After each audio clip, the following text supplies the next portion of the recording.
said good evening to all of our viewers.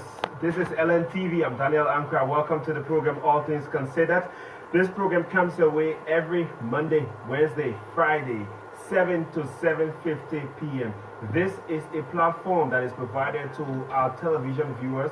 We give you the opportunity on this platform to see the newsmakers, to see the stakeholders. It's called All Things Considered. And tomorrow is what some call the Green Day. Well, we're looking forward to tomorrow because the Liberty Party is expected to have its big launch tomorrow, campaign launch tomorrow. I'm sure we've heard about the CDC and some other parties. The ANC launched in Maryland County. And so the Liberty Party launch is up next. And it's what we're talking about tonight on the platform. And to discuss this with us, we have in studio tonight on television Mr. Kanio Bai Gbala. He is a representative aspirant, candidate in District Montserrado County, and he's joined us on the platform tonight. We'll be talking more about the big launch tomorrow, and we'll talk a bit about his district to start with. Then we'll talk about the the Liberty Party launch tomorrow. So wherever you are, keep watching. And as you know, as it's about 7:30, 7:35, we start taking your text messages and calls on the platform tonight. Let me say, Kanio, welcome. Thank you for joining us. It's a pleasure to be here. Your first time on LNTV, I guess. Absolutely, my first time, yes. Wow, it's great to have you here. Thank you. So, how do you feel being on LNTV? Well, I'm quite a novice to all of this technology and being on TV. But it's a good feeling. I'm here to talk about something that's very, very important. Something that I believe has the ability to move our country forward, the Liberty Party, and what we're about to do tomorrow. So I'm upbeat about it, yes. All right, so I'm sure Kanio Bai Gbala is going live on Facebook at this moment. So for those of you who want to follow, you can follow him live on Facebook, right? Absolutely. Okay, great. Yes. All right, you contesting District number 3. Let's begin with that. What are your hopes for the district? Well, Montserrado County. first and foremost, I say to those that are in District number 3, from the point that I became a member of the Liberty Party, that my number one priority and my number one responsibility is to be the chief campaigner of Councillor Charles Walker Bromsky. And I say that because I believe that I can be a better representative if Councillor Bromsky is president of this country. As you know, if you do an examination of It's a very critical statement. it is very critical and it's very introspective, because I've come to this position after a lot of thinking about what governance will mean for a district like District number 3, post all of the hype of the elections that we've seen so far. And if you look at district budgets, how small they are, the resource envelopes, how small they are, and the fact that you have a lot of things to contend with in District number 3. You have the question of bad roads. I mean, the roads are absolutely dilapidated. If you went to District number 3 today, the conditions of the roads are akin to those that are even outside of Monrovia. Beyond that, you have the question of access to affordable health care. A lot of our people cannot afford to access public health care services in our district. Either they can pay for it or it's not available. And the schools are also, reminiscent of what is across this country.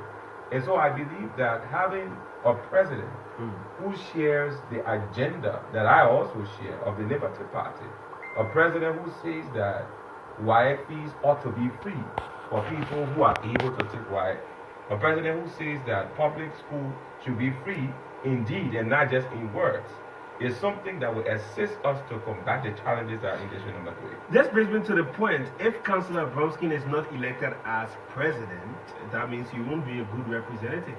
I think I won't be as effective as I should be. And guess why? Because you share the same vision? Exactly.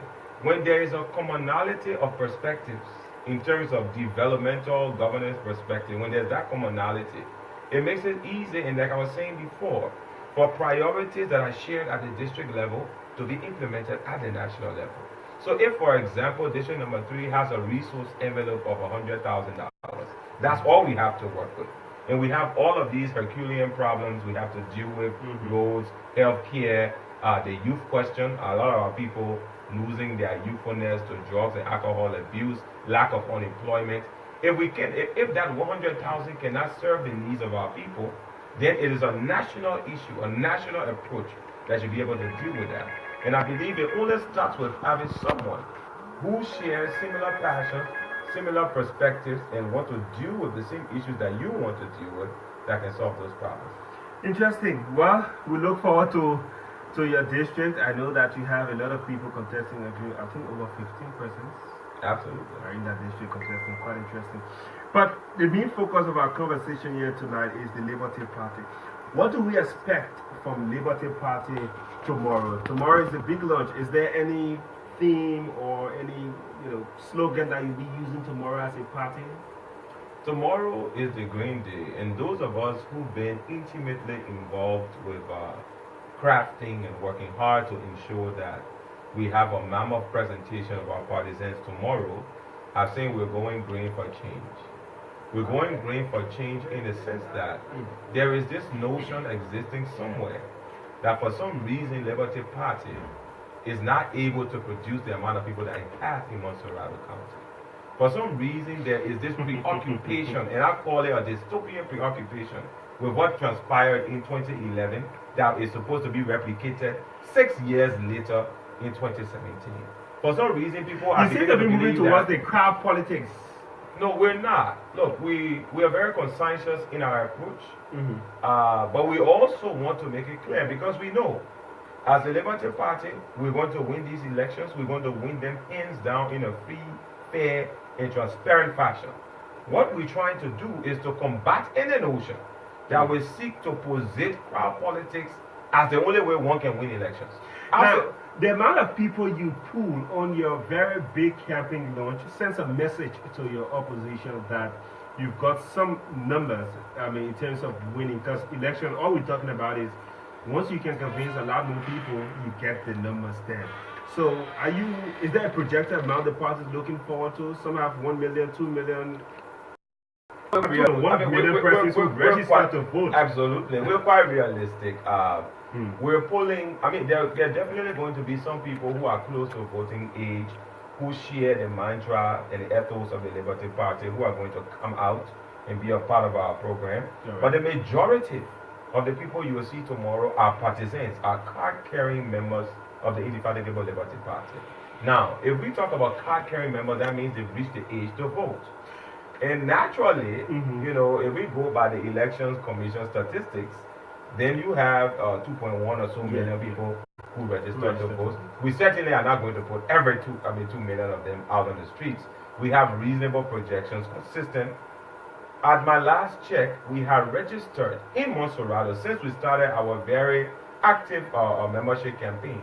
We have registered close to 200, approximately 200. Liberty Party alone. Liberty Party. Registered about 200,000 in Montserrado County. People that have walked to our party headquarters and requested to have their photos taken and their voter IDs written on a card and given a membership card that they are members of the Indefatigable Liberty Party. Close to 200,000.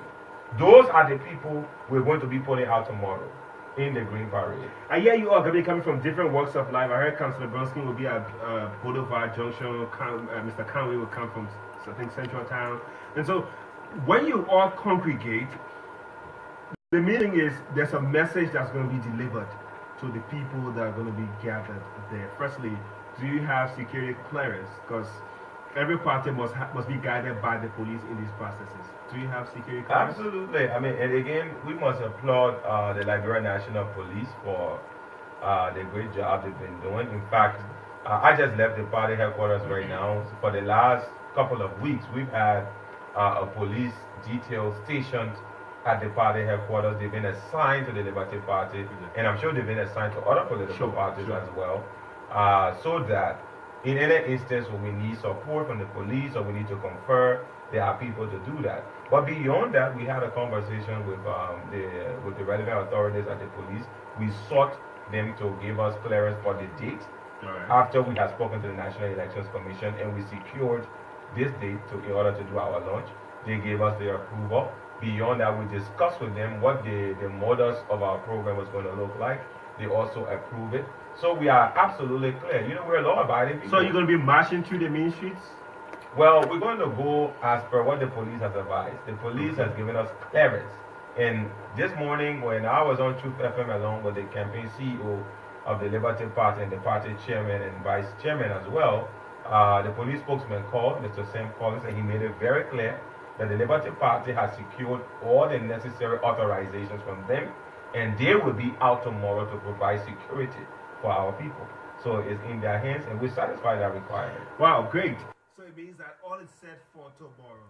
Now let's come to the issues that will be laid out to the people. What is the platform of the Liberty Party? We talked about the amount of people that will come. We talked about having approximately 200,000 persons who are registered members that should turn out and show up for this great program. Certainly. What is the platform that the Liberty Party is striving upon in these elections? What are the key priority things that the party has got? Issues. Real issues. Well, I have always said to those who will listen that if we really looked at the evolution of our politics during these election years, the Liberty Party has been the only political party that has provided a platform, a roadmap, an implementation schedule of what it intends to do when it is the government. And that is the basis upon which we've been proceeding. So what are the issues now? The issues are clear. Let's begin with education. You talk about paying WIAC fees, free public school. How is that going to happen? We're going to make a lot of savings in our budget because, of course, there has to be monetary allocations. Sure. Our economic statistic, and I can share that with you. Post this program, we've done a very elaborate study of the Liberian budget implementation over the last 10 years. We're not just talking, we're acting. We are preparing because we know we are actually a government in waiting. After inauguration in January 2018, we want to be prepared to lead this country. And this country is not anybody's joke. This is talking about the lives of 4.5 So this means how do people. you cut the wasting government That's what to I'm support saying. education? We have analyzed the budget. We've looked at the budget. We've taken about almost 80 million in savings. Really? Look, absolutely. This 560-something million budget. We've had economists, accountants look at the Liberian budget implementation, and we've seen 80 million in savings over a yearly period.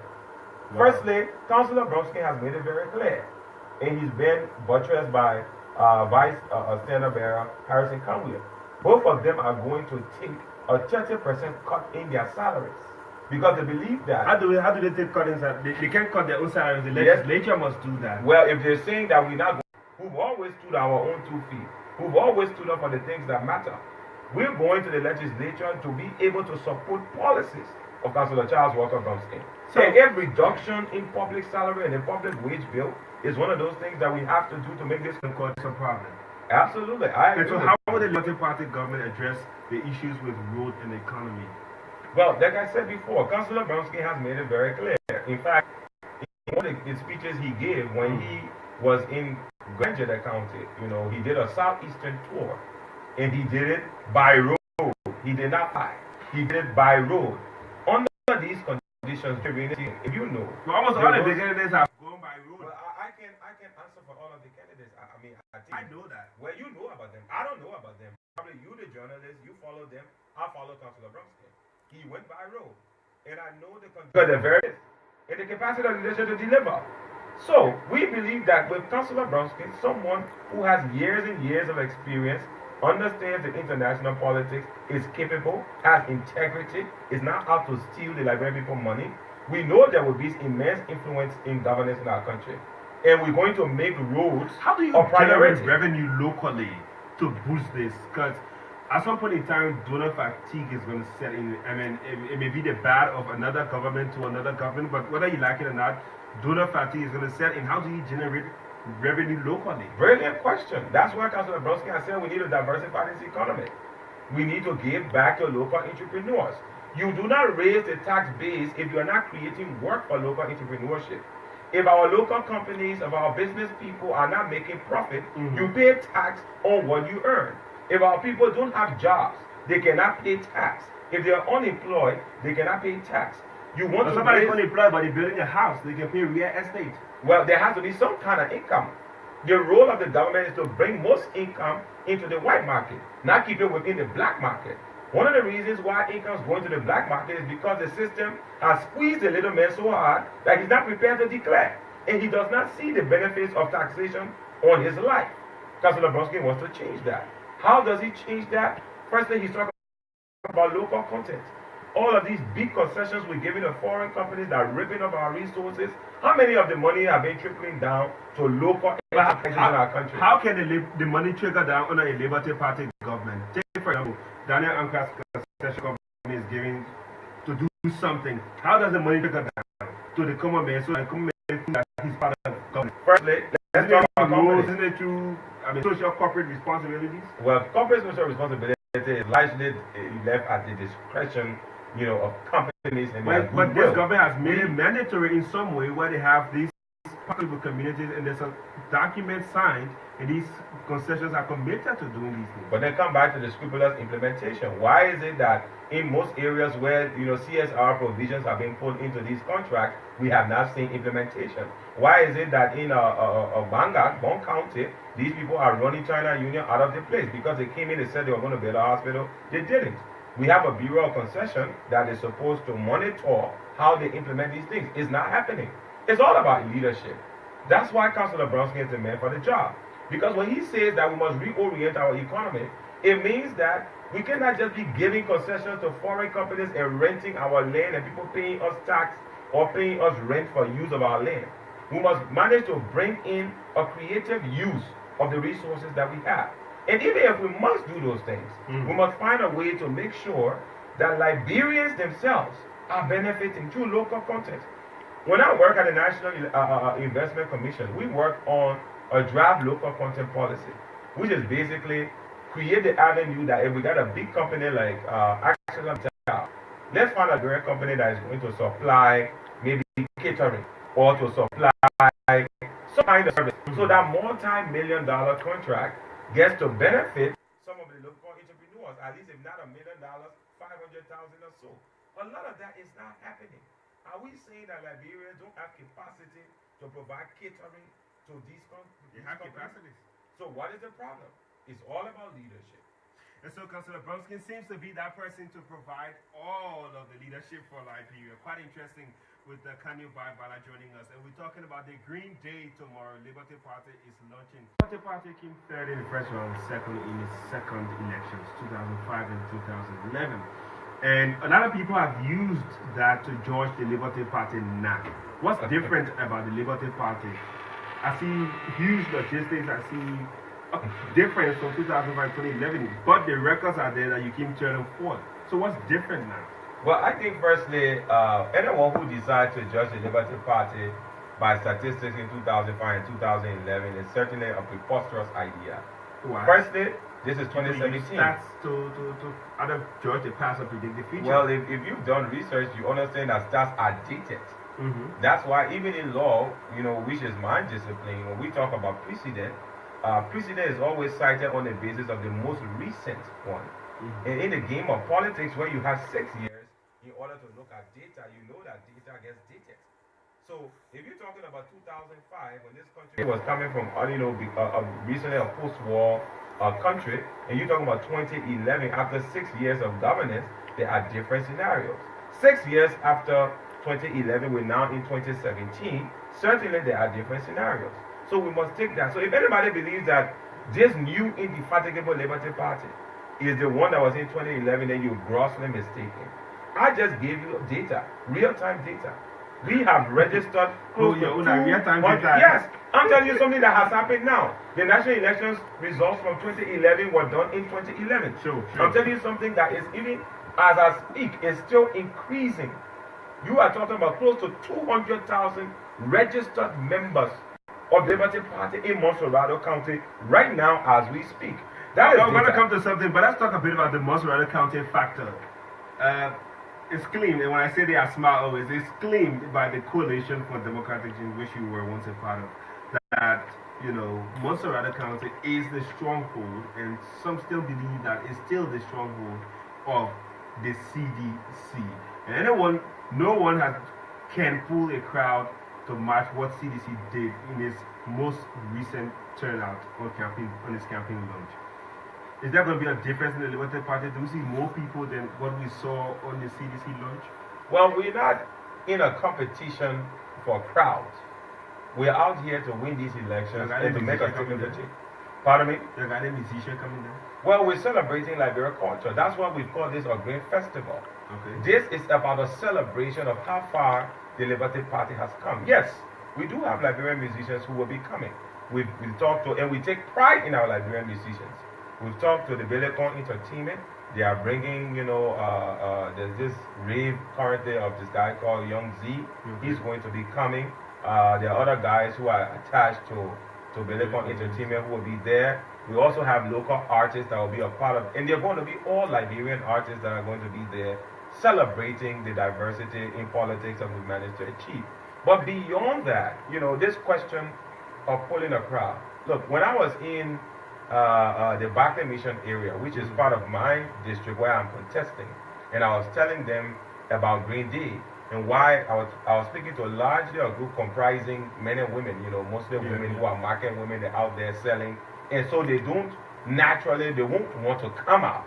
And I said, for once, those of you who support this party must come out. You must make a statement that you are aligned with a movement that you believe in, that you're going to vote for. One of the reasons why you see we're working hard to make sure that tomorrow is a mammoth success is because we know we're going to win these elections. But we don't want people using subjective interpretation of who had a crowd and who did not have a crowd to draw conclusions about who's going to win. Okay. Because we know we're going to win. Let me hurry right there. Then we'll come to talk about this whole Zogo and joining army thing. If you just joined us, this is a reminder that you're following LNTV. This is the national television. And our guest tonight is Mr. Kanio Bai Gbala. He's contesting in District 3, Montserrado County. He's a representative candidate in that district. And so initially we talked a bit about his district, and we also talking about the Liberty Party launch, which is tomorrow. It's called Green Day. That's how they call it, Green Day. The next portion of our conversation, before we start to take messages and calls, is about this. Mr. Bromsky, in one of his comments, talked about bringing Zogos to the army. I'm still trying to understand how that's going to happen, because I know there's a procedure on how you get enrolled or join the army. So what is how is it going to happen? Well, firstly, just to tell you how excited I am that Councillor Bromsky could actually think about our disadvantaged I call them brothers. at-risk youth. Yeah, well, a lot of people derisively refer to them as Zogos. And that's one of the reasons why a lot of people seem to be so interested in this experiment, this very intellectual and empathetic experiment that Councillor Bromsky wants to do with disadvantaged youth in our country, that people call Zogos, that they don't care about, that this society reproduced as a result of its dysfunction. But today, we laugh at them. And when someone comes up with a very piercing idea about how we can rehabilitate them, people think it's better that. How do we do that rehabilitation? They've never tried to address the problem. How do we do that rehabilitation? But he has tried, and he has thought about the problem. That's what leaders do. Innovative leaders sit down. I'll get to the point. Yeah, but in my own time as well. In my own time. I want to lay the basis for answering your question. Yeah, go ahead. All right? Innovative leaders sit down and think about societal problems. And then they advance what they believe should be the solutions. That is what Councillor Bromsky has done. No other political leader of any political party that is contesting in these elections has ever come out with a policy for at-risk youth. We have a country that is gradually being Zogoized, and nobody is thinking about how to address it. Now, here's the issue. How do you get them enrolled into the army? That's my question. That's why I've arrived. Now, I want to make sure that you understood, and our audience understood, why this is so important I get the background to us at the Liberty Party. At the Liberty Party, we are proud to own the Zogos of this country. That this country has produced, that you people do not want, that you don't care about. You're not answering my question. We are proud to own them. How will they be enrolled into the army? Now, let's come to the how. The list is high school graduates for that matter. Well, first thing first, all right? Councillor Bromsky believes that the auxiliaries of the army can be used as a tool because it's regimented to rehabilitate our brothers who are Zogos. Firstly, you know there are criteria for entering the army. Sure. All right? So if you're going to take somebody who's at risk, is a drug addict, you must clean them up first. But what is the problem with rehabilitation? When they get cleaned up, do you throw them back into the streets So that through peer pressure and all of these things, they go back and become. But you don't even throw them into the army because. No, when you clean them up, you give them the opportunity to get into a system that is regimented. That's what the army is, where they are looked at 24/7 in terms of how they wake up, what they do, and what they deploy. Do we have the kind of resources for that? Well, it is important to us at the Liberty Party. So we will find the resources.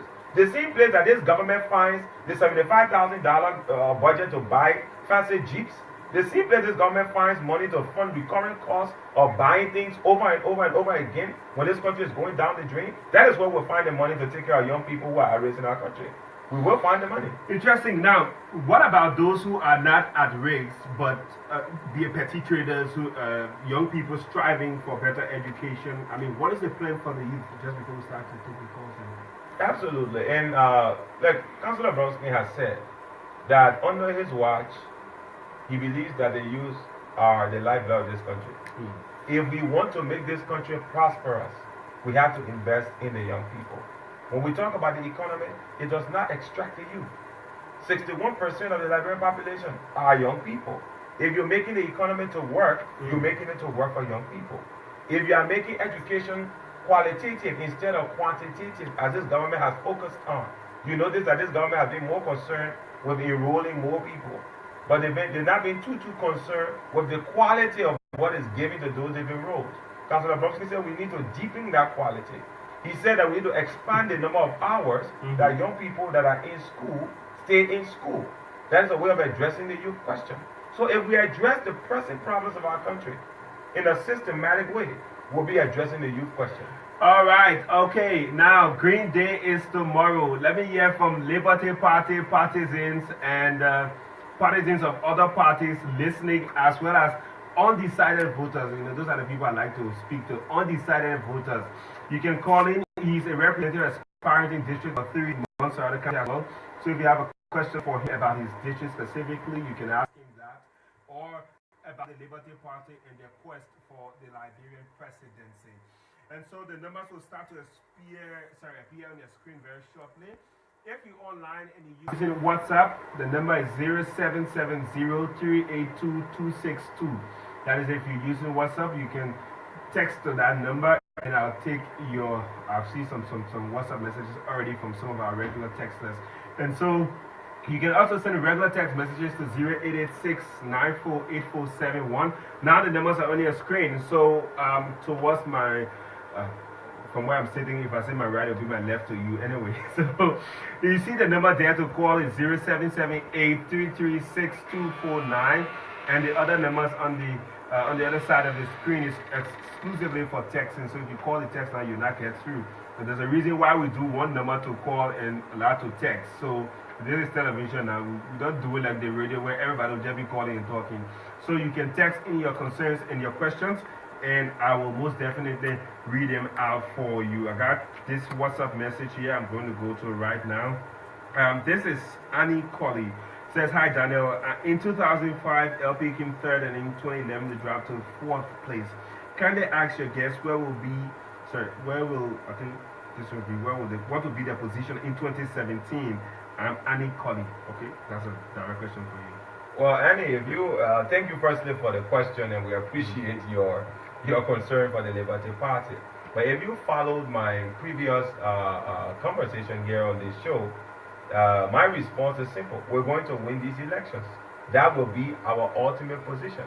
2005 is now 2017. 2011 is now 2017. Statistics are good, but they are dated. We are speaking in real time, and we are looking at the amount of people we've mobilized, people who are mobilized for change. So we're winning these elections, and that's our position. Okay, so let's go to the line and hear from the first caller right now to see some of those who are calling. Hello? Hello? What is your name? Yeah, my name is Lisa K. Amo.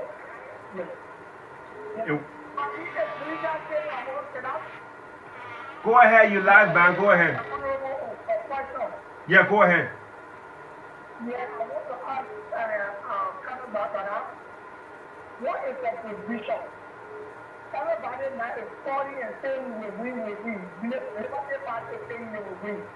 What is assurance can get us. That we, as Nigerians, especially you, that will get 100% all of that when you stay on your FOD, when the TV are looking at, that you were able to deliver to the Nigerian people. Thank you so much. Thank you very much for your question right there.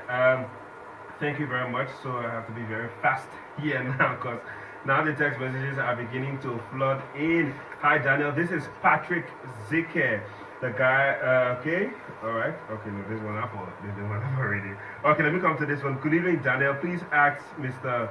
Bala, how can we trust the Liberty Party if the present and past chairman was allegedly involved in corruption?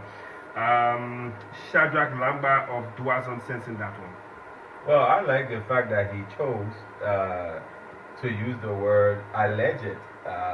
Me being a lawyer, I fully understand.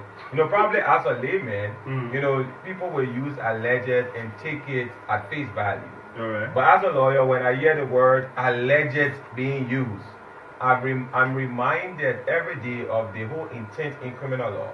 Okay. Criminal law is not contrived so that we convict people. In fact, the ethos of criminal law is that I would prefer that one who is guilty went free rather to make a mistake that he is guilty, he is innocent and he's convicted. So I like the fact that he said alleged. There are courts in this country, courts of law, which I believe that will offer people the opportunity to exonerate and to defend themselves, which has been happening in our country. So you can just mudsling people and throw accusations around because you have the opportunity. Okay, there's another issue that this. Yeah, let me just take the call. I'll come to you. By all means, go ahead. Yeah, go ahead. Hey, you got it ready now. Hello, hello, hello.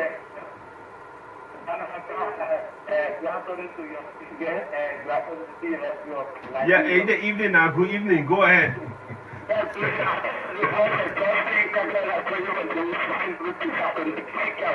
Just draw the phone from your mouth a bit. Is muffling. Yeah, thank you. Lord Father, we love you tomorrow. German as a figure.